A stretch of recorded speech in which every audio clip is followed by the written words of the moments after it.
Ndabasuhuje nshuti z'akadasohoka, ikaze hano ku muyoboro wanyu.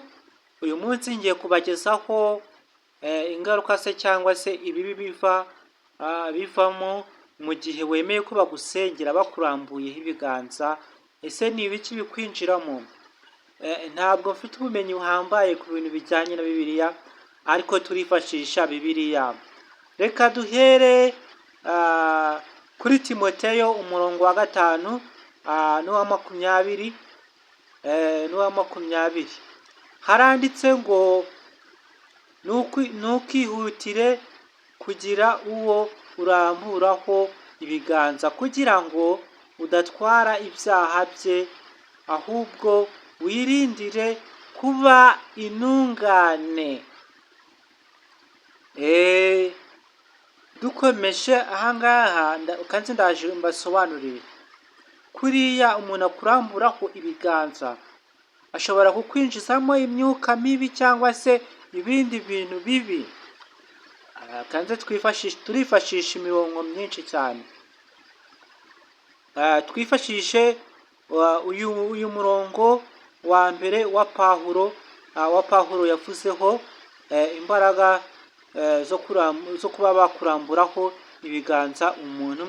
Reka tuzirebere mu gitabo cyo kubara kuri 27 kugeza kuri 18 hagaragaza ko byemewe, biremewe, ni ihame biremewe.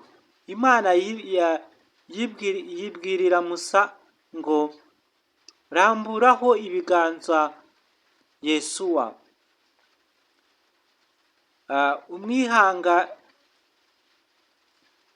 umwihanangirize imbere y'abantu bose kugira ngo itorero rya Isiraheli rimwubahe cyangwa se rizajye rimwumvira.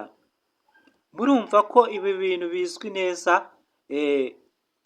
Imana yabwiye Musa cyangwa se Mose ngo arambure ibiganza kuri Yesuwa kugira ngo amuhe imbaraga zituma urumva ko hari ibintu byamuvuyemo, n'izo mbaraga zamuvuyemo aziha Yesuwa kugira ngo ahabwe icyubahiro muri rubanda mu itorero rya Isiraheli.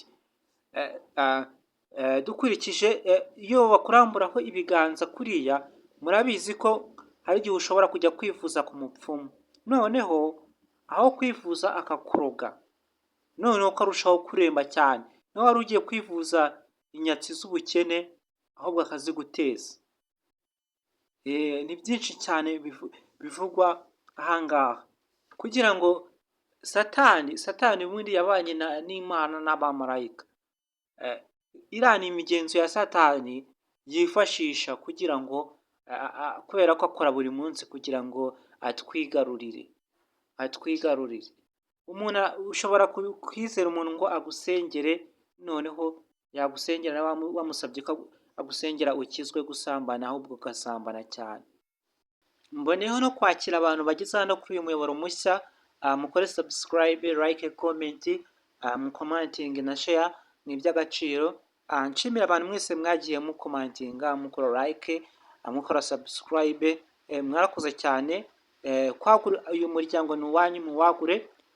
Gusa iri jambo mbagejejeho cyangwa se iyi myemerere, mwakwandika muri comment ibitekerezo byanyu, abantu babizi neza, noneho tukazajya tuganira ingingo ku ngingo kugira ngo twungurane ubumenyi. Rero mbere y'uko wemera ko umuntu agusengera, banza usenge wowe ubwawe, ushishoze, ubanze urebe ko atari bukwinjizemo imyuka mibi ya satani. Imyuka mibi ya satani, abantu benshi bajya kuraguza, hari igihe ujya kuraguza ku mupfumu kubera ko yakubonyeho amafaranga, noneho ahubwo akarushaho kukuroga, bifitanye isano, noneho akakurya yayandi, ukagira ngo wagiye kwivuza, ahubwo wongereye, niba ari inzaratsi, niba ari iki, ikibazo wari ufite waracyongereye. Ahangaha niho rero biva rero kuba wakwemera ngo umuntu ngo akurambureho ibiganza. Iriya migenzo mbese ashobora ibintu bibiri, ashobora kwigarurira ibyaha byawe byose bikakuvaho bikamujyaho, cyangwa se mu gihe ari kugusengera akurambuyeho ibiganza, ibyaha bye bikakwinjiramo, iyo myuka mibi ya Satani ikakwinjiramo. Murabizi ko Satani akora igihe cyose, iyo urangayeho gatoya Satani ahita akwigarurira. Ubundi Satani yopoza Imana kubera ko